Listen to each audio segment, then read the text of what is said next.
Welcome to the Maxwell Leadership Executive Podcast, where our goal is to help you increase your reputation as a leader, increase your ability to influence others, and increase your ability to fully engage your team to deliver remarkable results. Hi, I'm Perry Holley, a Maxwell Leadership Facilitator and Coach. And I'm Chris Cody, Executive Vice President with Maxwell Leadership. Welcome and thank you for joining. Our goal in this podcast is not only to help you as an individual leader, but to help you think about how am I developing the people around me and on my team. That's the end state. That's the goal, to lift the level of the organization and of your leadership. And we're going to talk about that today in just a minute in a little bit more detail. Before we get started, I want to encourage you to go to maxwellleadership.com/executive podcast. There, you can download the learner guide. You can leave a question or comment for us, or maybe you need some help developing as a leader and want to go on a coaching journey. That's what Perry, myself, our entire team do, as well as facilitate content and organizations. You just fill out that form and let us know. Well, as I led in our intro there, what we're going to talk about today, and the title is How Leaders Develop the Potential of Others. The potential of others. How do you get to a place where you're developing that potential that you see in the people around you? And that is what our goal is. That's why we do what we do. That's why we're on the road. That's why you were international. That's why you 3 weeks, on planes. Like, we're out there helping teams and organizations develop the potential. And John Maxwell says the greatest legacy a leader can leave is developing other leaders. Made me think about his book called The Leader's Greatest Return. And oftentimes people will be like, oh, well, is that a financial return? Like, what happens to my P&L when that happens? No. It's about developing the potential in people and then seeing them flourish out in the workforce or in another team or what they're doing as a leader. That brings such great pride to me as a leader when I see other leaders doing that. That's a great return on investment. And so the challenge here is, and the opportunity is, how do we discover that in them? Like, how do we discover that potential, that seed?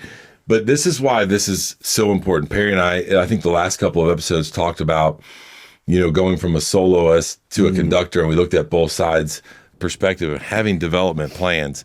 Having the plan is one thing. Executing it is another, and it's super important. And here's why. In Gallup, it said 87% of millennials and 70% of non-millennials rank development opportunities inside organization so extremely important to them that some are making choices on whether or not to join the organization or stay in the organization based off of the development of their potential inside that organization. So based on their opportunity, perceived opportunity. That's right. Like, what's the plan? What does that look like? So the reason I wanted to bring that as we think about this is we're going to give you a roadmap today, how to develop the potential in others. And it's super important that not only you do it, but that you actually have this plan laid out and your team is aware of it. Yes, good. Well, I couldn't start any discussion around looking at potential of others. I started doing this recently on coaching calls, especially with new people that I'm coaching, which was, why do you want to be in leadership? Wow. Answer me that question. And you'll see people lock up in their face, like, why do you want to be in leadership? And many of us don't think about it, but you should think about it. Why are you in leadership? And is it to I wanted to be important. I think if I think back to my driven goal to be a first line manager at IBM was, I want to be important. I want to be the boss. I want to be whatever. And those are really bad reasons. And thinking about the second question was, how do you see people? And do you see people as a means to your end of results and winning the business and success? Or do you see them as valuable tools, assets, team members that you can grow and develop and help over time? So this idea starts with, if you're going to develop the potential in others, motive matters. Why are you doing it? And do you have a genuine desire to focus on other people? And I just can't tell you how many times I see now, it comes clear to me that many of the leaders are not focused on the person, they're focused on what the person can do for me. John Maxwell would call that, are you motivating or manipulating? Manipulating, getting something for yourself, motivating, getting something for the team, or for the betterment of the organization. So I think you got to slow down and look at people's gifts, their temperament, their passions. You got to start knowing, think about the 5 levels, or at level 2, that are you not only building a relationship, are you connecting with people? Do you understand what lights them up, what really gives them energy, and what sucks the energy out of them. Do you know enough about your people to do this? And sometimes it's obvious, sometimes it's not. Yeah. And I'm dealing with a number of leaders right now, especially they're leading younger folks. They go, I don't know what they want. Well, I understand that, and I'm thinking a few leaders that led me probably said, I don't know what Perry wants, but is it okay to go and start to figure that out over time? And to look at their past successes, look at the things that bring them joy, look at opportunities where they naturally gravitate toward things. You were mentioning there's a couple people on our team that you see that they show up, they go, I'll do that. And you know that they put themselves into positions because they're energized by something. So I think that you start boiling it down is, why are you in leadership? How do you see people? And are you willing to do the work to find out what's inside them, what drives them, what lights them up, and how you can help now mold that into greatness? I like that. We talk about the leadership lens quite a bit. I wonder, what is our lens when we look at other people around us on our team? What is the lens? Is the lens of potential, opportunity for growth, right? The development opportunity? Or to your point, what's the motive behind it, where your lens is like, no, that is an asset that we're using to move the needle forward. And I think if you could shift your lens, it would give you a different perspective on the potential, and maybe even allow you to see some of those things that you just mentioned in people that aren't always prevalent, right? That you look at it. Well, we see this, I've talked about it a lot.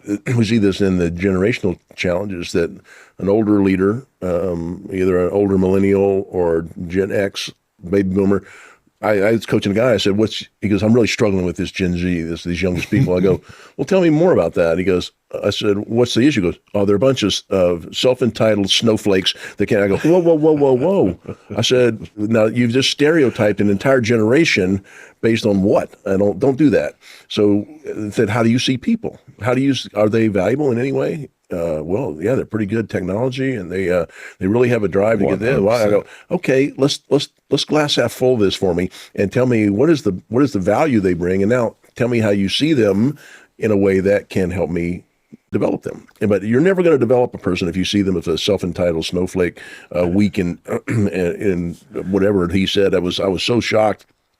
I guess I shouldn't be shocked. You see it more often than not, probably. But yeah, if you're stereotyping people, no. Yeah. And in our one of our trainings that we do, helping and coaching people through these different generations, because there's 5 generations in the workforce, one of the content pieces that Perry helped us develop was the leading multi-generational teams. And I think it's in there that you have a slide that puts up and it says, man, this generation's entitled, bunch of snowflakes, this and that, right? And then you're going to kill us all. Right, yeah. And you leave off who the author of the quote was.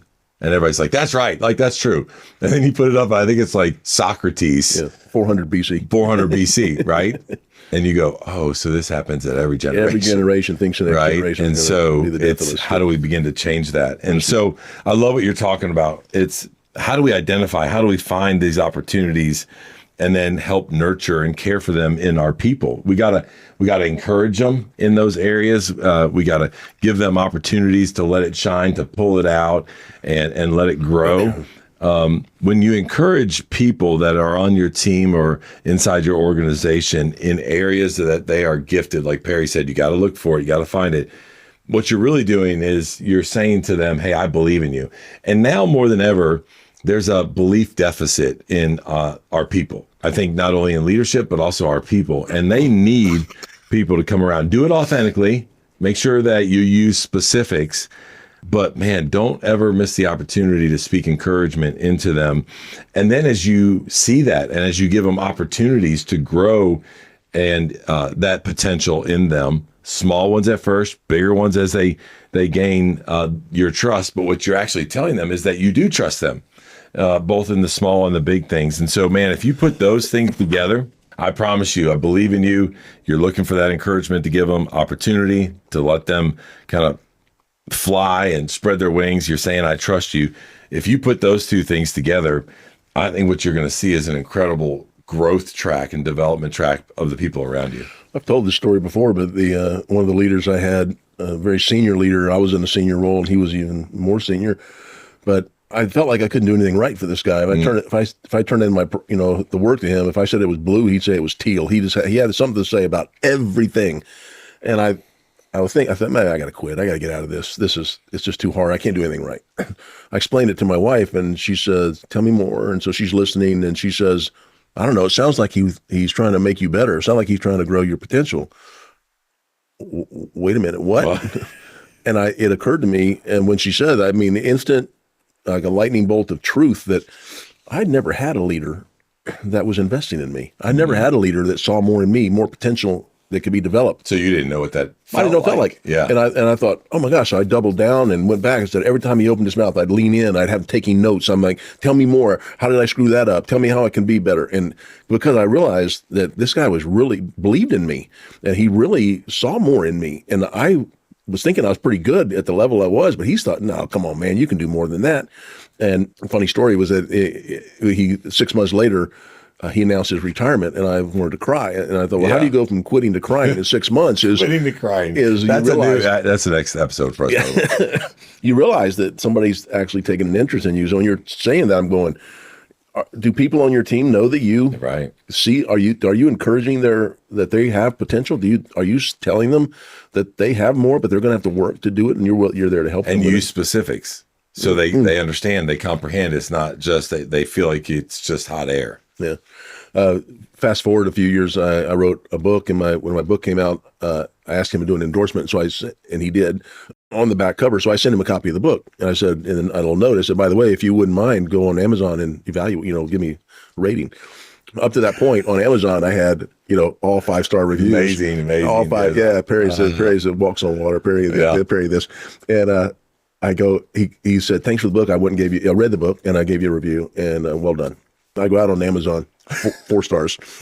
But I read it. If I read the review, it was like, if you didn't look at the stars, it's a 5-star write-up with a 4-star rating.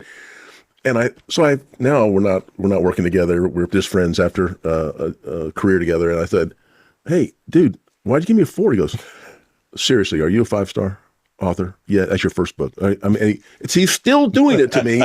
He's still calling me to a higher level. Yeah. And then I realized, I smiled. Every time if I ever go out there and look at that 4-star, I just smile and go, that is a great message he sent me. You're never a 5-star. Yeah. Come on, keep working and to do that. So, and by the way, let me just say, if you want to go see if you can find that review, it may still be out there. It's on Amazon. Perry's book, Repeat the Remarkable. And so maybe that's homework for you guys to go out there and take a little bit. It's a great book, and you need to make sure you pick a copy of that up. So here's an important distinction, though, when you think about potential, is that raising people to a higher level isn't just about dumping information and skills and training on them. That's all helpful. You can build skills for sure, one way. But we're talking here about development, and we often get into this about equipping versus developing. Equipping skills for the job. Developing is a much higher level component. It really, like leadership development, communication development, productivity development. It's a bigger life type of skill, not just a job type of skill. But it's really about drawing out what's already there, but helping to really edify it and get them focusing on the areas of potential where they can be better. But again, understanding the people, the person, is so critical to this, is that the more you understand them, the more you understand, like you were saying, how they can fine tune for them. It's not just one size fits all. Yeah. What does that lens look like? Not only overall, but the specific in those individuals. So let's walk through some of the truths that every leader really needs to remember. We'll kind of go back and forth on these. We'll pick a couple of them. I'll start with the first one, which is, just remember, everyone wants to feel worthwhile, right? Leaders who communicate value will actually unlock a ton of loyalty. Yes, that's great, but also effort. We call this discretionary effort. Like, what are you doing in a way that people want to be a part of what you're doing, that they give you discretionary effort? By the way, they're doing that in their own natural skill set. You don't see too many people giving discretionary effort and think they don't enjoy doing, right? And so you're getting the best of them through that discretionary effort if you're leading and influencing them in the right way. You think about that. How do you communicate, I value you? Right. You can tell me I value you, but I'm watching a lot of other things to see do you ask for my input? Do you seek my voice into things? Do you encourage me to bring a point of view? Do you challenge me on my point of view? Do you let me know that you need me, that I'm important to you? We talked about in our courses on inclusion, being an inclusive leader. Does everybody in your team feel like they belong? Are they in the inner circle with you? Or are they an outsider? Yeah. All kinds of great things come with letting people know that I value you. And part of that is even we teach the appreciation part, the appreciation language. What is the team, what their individual appreciation language, and are you meeting them where it needs to be? Yeah, another one is the second idea was, and I think you've hit it a bit, so we can move past it. But encouragement is such a huge thing, and I often we do a lot of 360 assessments for leaders, where the people above them, beside them, and below them have evaluated them. One of the 65 questions that they're evaluated on is, my leader knows when I'm discouraged. I'm stunned by how low this rates in almost every review I do. Hey, leaders, encouraging people is free. Yeah. It's easy, and everybody needs it. Everybody needs to be encouraged. So. Yeah. All right. The third one that we want to share with you is people are naturally motivated. They have a motivation to be where they're at, be a part of your team.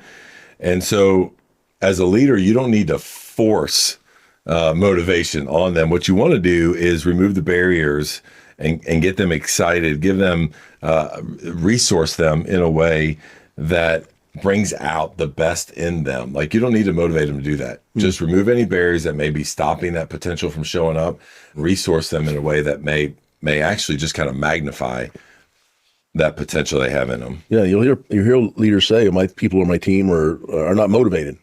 How can I motivate them? Hey, well, first hire motivated people, but maybe you could just move some things out of the way. Maybe you could put them in areas of their gifting and strength. There are lots of things that could be going on there. Yeah, that's exactly right. Next one I think about is the law of buy-in. Is that people buy into you before they buy into whatever you're asking them to do or whatever the challenge is, and they want to trust you. They want to believe in you. They want to know that you care. So this influence you have flows from this area, that you've done the things that people are watching you and they're saying, yeah, I'm if Chris is in, I'm in. If Chris is going, I'm going. So if you're calling people to a higher level, if you're calling them to develop their potential, are they like, what do you want from me? Are they questioning you? They're not bought in. If they're saying, oh, all right, boss, I'm in. Let's go. I love that. And then the final one here is making sure you understand your team and your people. Perry and I, we always are sharing just resources and tools and assessments and things that allow you and there's not just one of them that's like, the end all be all. They're tools. They're part of the process that allows you to learn and understand more about your people, whether it's their values, whether it's how they're hardwired, whether it's their purpose. But all of that helps you develop them. It helps you understand where they are at, where you need to meet them, and making sure that you then invest in that area. There were a couple of practical things that I had written down, but some of them are very commonsensical, but I wanted to ask you about one of them. Yeah. The commonsensical ones we talked about make encouragement a daily discipline, letting people know you believe in them. It doesn't need to be a rare event in your life. Celebrate any progress that you see, and not just perfection. Notice if they're making slow and steady steps, call it out.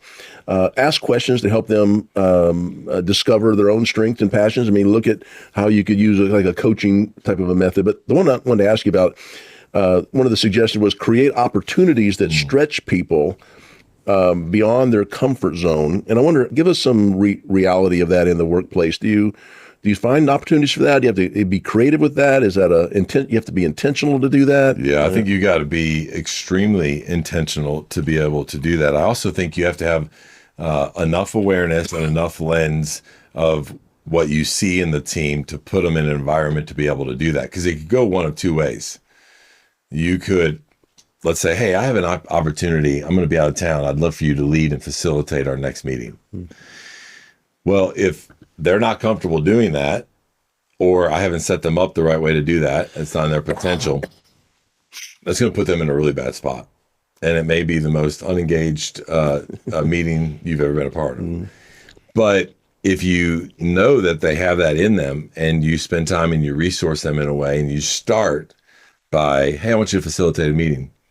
And then you coach them through it, you listen to it, and then all of a sudden you say, hey, I think you ought to facilitate that meeting in front of the client. And then, hey, I think you ought to, right?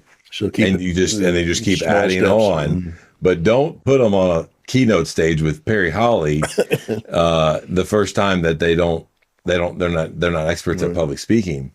But they have potential in there because of what you see and what you've learned about them, what you've heard from them. And then you just start putting them in small wins, right? Just get that momentum going for them. That's probably what I would say is, how do you put them in position to build momentum over the potential that they have that gets to a point to where they're on the big stage in this example, speaking in front of a lot of I people. will tell you, some of those meetings where you do delegate it, it's some of my favorite because they're so nervous. They go really short. An hour meeting, maybe 15 minutes, and then we're out of here. So I don't know if that's just me. That's too funny. All right, so let me just add this as I get off of that, which, by the way, we're recording this right now in 2025. I know what Perry's plan is for 2026. It'll be not to attend one of our meetings. See how many weeks I can go and miss my miss streak. That's right. So let me just add this, though. We want you to treat this development process personally. It's not a formula. We say all the time, you have to lead people the way they need to be led. You have to communicate to people the way they need to be communicated to. It's the same thing with developing them. The way you're going to develop Perry is going to be different than the way you're going to develop me. As a leader, you need to understand that. And so you need to continue to encourage them through the process, but it's going to look a little bit different, and make sure that you tailor the approach to meet what they need to pull the potential out of them. And I'll just give it back to you. But as I say this, how you see people, that everybody has a seed of success in them. And your job is to cultivate that seed, to water that seed, to fertilize that seed, and to get them to grow into the true contributor on the team and beyond to what they can do. It doesn't have to just be for your team. It can be for the organization, and taking them outside. There's lots that can be done, but you've got to see them as worthy of that attention. Go ahead. So as we wrap up here, I mean, this is a must-have for leaders. Like, you have to have this lens. You have to have this bias towards developing the potential in your people. You've got to build that leadership bench, the succession planning. We say have succession plan at every level inside the organization, not just the founder or the CEO or the executives, right? You got to have it. It's a must-have. So as I kind of close and wrap up, 4 things. 1, see the individuals on your team for what they could be, not what they are now. I'll never forget. This is a long time ago. Sarah and I were dating and engaged, about to be married, and her dad told her some wise wisdom, because I must have been frustrating her in some areas along the way. And he said, "Listen, Sarah, you need to see him for what he could become, not what he is." And I'm just going to leave it right there at that. She married the future? And she married the future. And so I want to challenge our leaders to see what the potential in the people could be. Stretch them through experiences. Perry just asked me a great question. What are the experiences that align with their potential? Make sure they're aligned. And if they are, then stretch them with some experiences. Share your wisdom with them is the 3rd one. What is it that you have, that you've experienced, that you can share with them? And then finally, and we talked about this as we started, create pathways of growth, document it so that people know inside your organization that that's a priority for you. And you will win, number 1, the talent game when you're hiring, but you'll also keep the talent on the team if they're very, very aware that there's a pathway for their growth. Fantastic. Well, great stuff. As a reminder, if you'd like to know more about the 5 levels of leadership or our other podcast offerings, you may learn that at maxwellleadership.com/executive podcast. You can also leave us a comment or a question there. We love hearing from you. Very grateful you spend this time with us today. That's all from the Maxwell Leadership Executive Podcast.